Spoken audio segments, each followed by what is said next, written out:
So today I'm going to show you guys how to install the Kuryakyn. This is the 7037 part number extended brake pedal, and it's going to be really easy to do. It's just got a little bit of mounting hardware. So let me show you how quickly this is to install. So if you look at the back of the brake pedal here, you can see that the hole that's threaded is flush, and that's simply just going to line up with this guy here. We're going to bolt that on there. That's what it looks like back behind there when you mount that.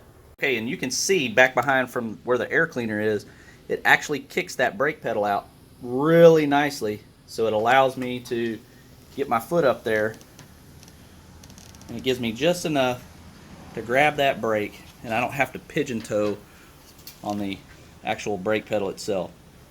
If you're interested in purchasing this guy here, you can look in the video description, and I'll have a link. You can just click on it. Shipping was 2-day Prime, Amazon.